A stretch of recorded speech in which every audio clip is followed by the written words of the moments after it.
The Laughlin family moved to Perry Park from Greenwood Village to get away from the rules of HOAs.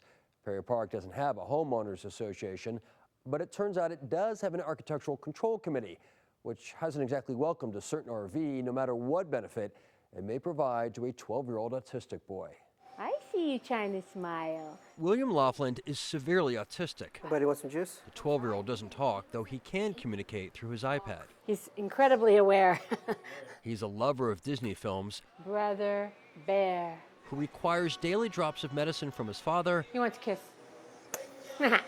And constant motion. From his chair to his swimming pool, he almost always feels the need to be moving because of a sensory perception disorder.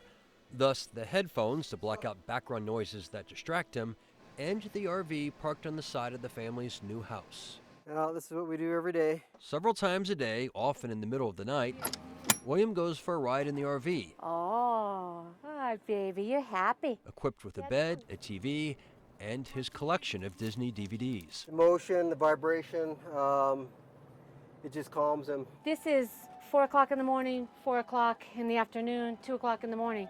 This satisfies him. To say life with William is difficult is an obvious understatement, but his parents never predicted it would be compounded by a certain neighbor. Are you being a bully? I am not. Do you think it's an eyesore? Her truck?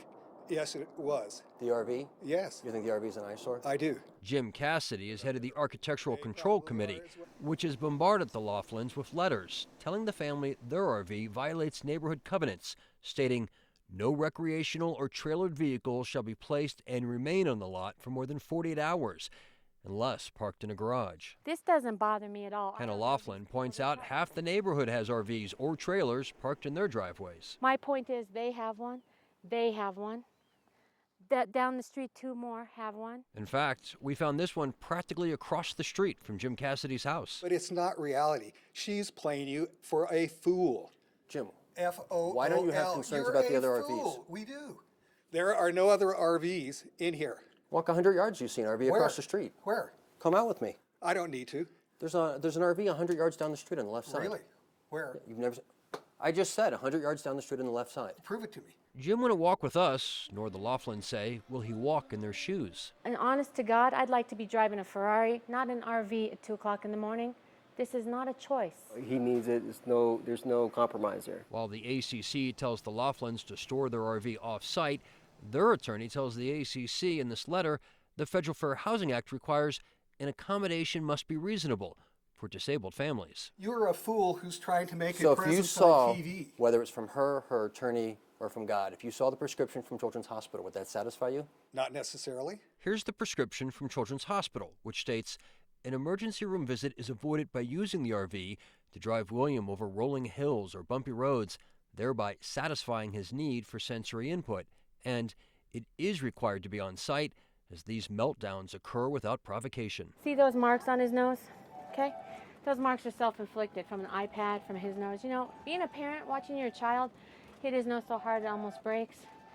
If this is all that it takes to keep that from happening, I do it 24/7. You are being a dupe. How many times can I say it? This fellow is being a dupe. Is the sky going to fall if she's allowed to have a medically necessary Who RV cares? for her 12-year-old? I don't have to answer your questions. You're being a fool. Has it ever occurred to you that you don't know what you're talking about? Has it ever occurred to you that you're being mean-spirited? No. The day after this interview, the third member of Jim's committee resigned, and a week later, Hannah hosted her neighborhood's National Night Out with police and firefighters. And to say that, hey, it's okay, not all of us feel the way that some of the neighbors do, and we welcome you. It didn't take long for Hannah to discover most of her neighbors were, in fact, neighborly. Nice to meet you. Sarah lives right over there. I live right there. These are great people. We love them. The Architectural Control Committee now says it can't grant a variance for the RV because no one is willing to volunteer for the vacancy on their committee, and they blame the Laughlins. Meantime, we've learned the Department of Housing and Urban Development will announce in the next few days whether it's willing to investigate the ACC for violating the Federal Fair Housing Act. Rob Lowe, Fox 31 Denver.